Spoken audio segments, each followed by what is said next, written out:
So basically this is considered, Tolstoy in his commentary, he writes that this is basically the conversation between the Son of God and the Son of Flesh.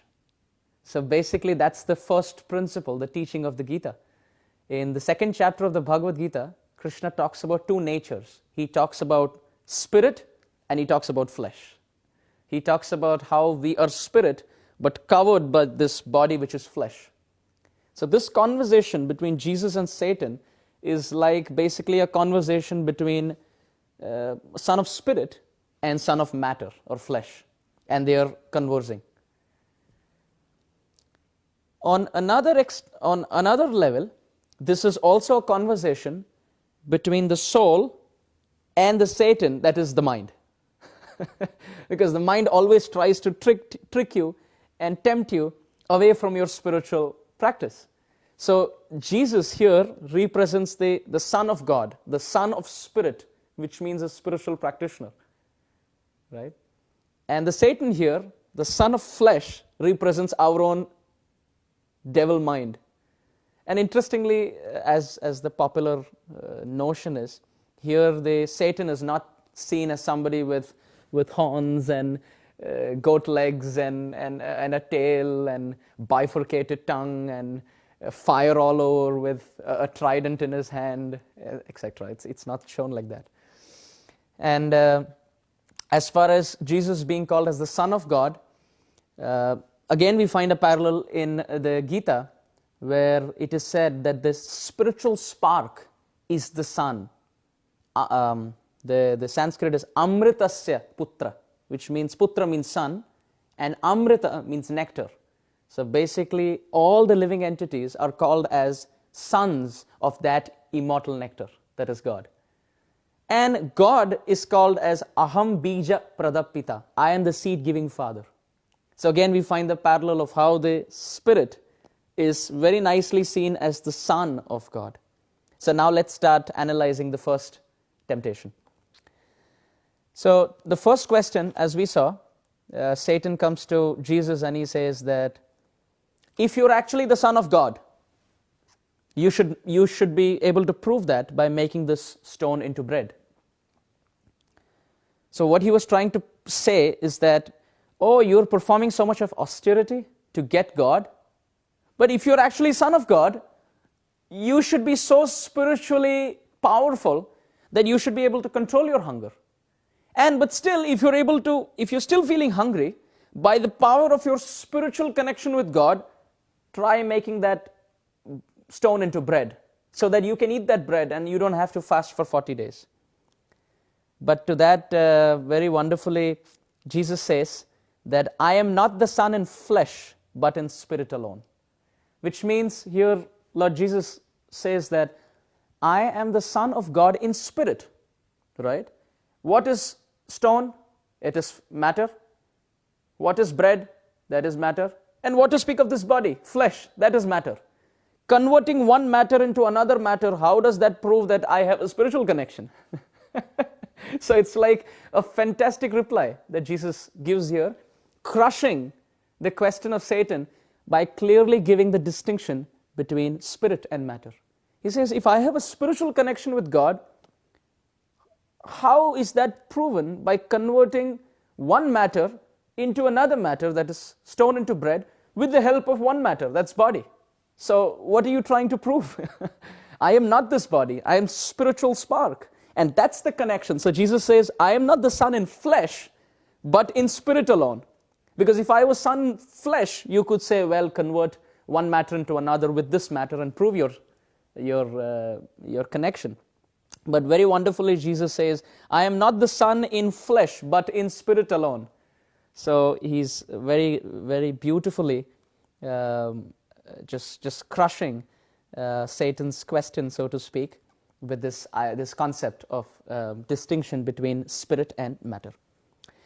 Now to this, Tolstoy as the commentator, now oftentimes we find in commentaries, the commentator tries to find the common thread which binds all the different sayings or aphorisms together. Like for example, if you're reading a commentary on the Vedanta Sutra, which is an ancient wisdom text in India, Sutra basically means aphorism or a thread.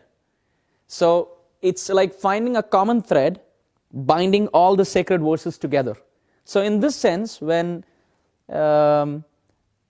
Tolstoy is commenting, he's finding that common thread from the first temptation to the second.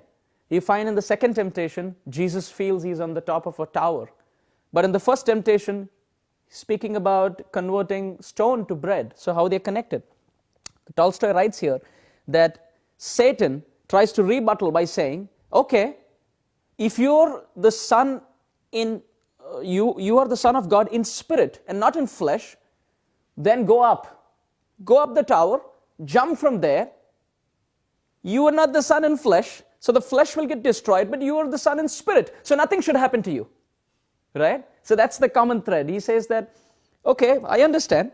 If you're saying you don't want to convert the stone into bread because you're not the son in flesh, but you're son in spirit, okay, now walk up to the tower and jump from there, and because you're the son not in flesh but in spirit, nothing should happen to you, and you should be protected by that mysterious power.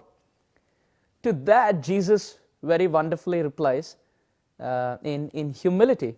He says that I am the Son in spirit, and by the will of my Father, that spirit is placed in the sacred body. So therefore, this is the arrangement of my Father, and to keep up to that word and respect His plan is my duty.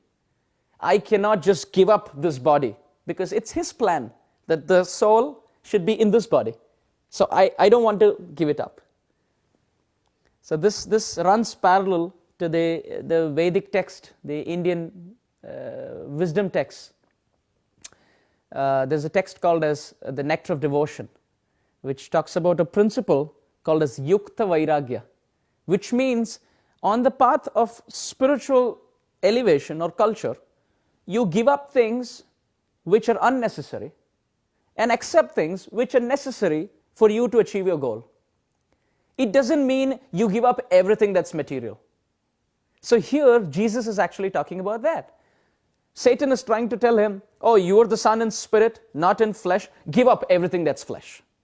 But Jesus says, no. This body is like a gift from God. I am the Son of God, and I am placed in this body by His will. So in humility, I must respect that plan. So I'm good. So to this, the common thread now ties that to the third temptation. And to that, Satan says, this is the point where Satan says, bow down to me. I shall make you the king on earth. Why do you want to be the servant in heaven? So the common thread to that is, Satan now, in a very evil way, tries to tell Jesus, okay, everything is the Lord's plan, so even enjoying this body, which is a gift from God, is an act of humility.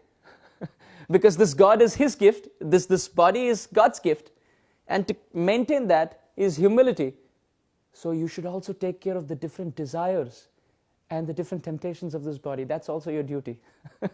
So it's like our mind trying to trick us when we are meditating that, oh, you should actually enjoy the pleasures of this body. This body is given to you by God. So it's basically a evil thought. So to that, Jesus very wonderfully responds. In fact, it said, even before He responds, Satan gives Jesus a overview of how people who bow down to Him are actually enjoying in flesh, in this material world. So Jesus sees that, but He doesn't feel, oh, I'm missing on something, because He's fixed in His spiritual path. So to that, He tells Satan that I wouldn't bow down to you because I am spirit. Spirit belongs to God. I align myself to His plan, and from Him I shall accept rewards, not from you. Because I belong to Him, I accept rewards and pleasures only from Him, not from you. And when Jesus says that very strongly and very sincerely, immediately it said all the temptations are ceased and Satan disappears. So this is very instructive that on the path of meditation, the mind can try to take us astray. The Bhagavad Gita, again, on a parallel to this, it says that mind which is well controlled by the practitioner, that mind is the practitioner's best friend, because it helps one on the practice of meditation. But that mind which acts like Satan and which is uncontrolled, in the life of the practitioner, that mind is one's greatest enemy, because it's trying to take us away from our goal, from our path of meditation and trance, by giving us temporary flesh-like temptations.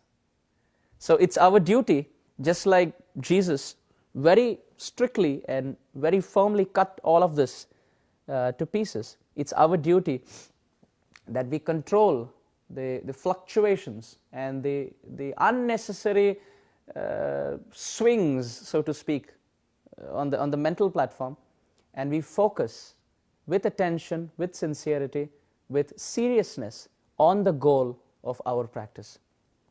And then, finally, when that happens, all the Satan-like temptations would cease, and a person would become joyful on the practice that he is a part of. Just like Jesus felt supreme bliss.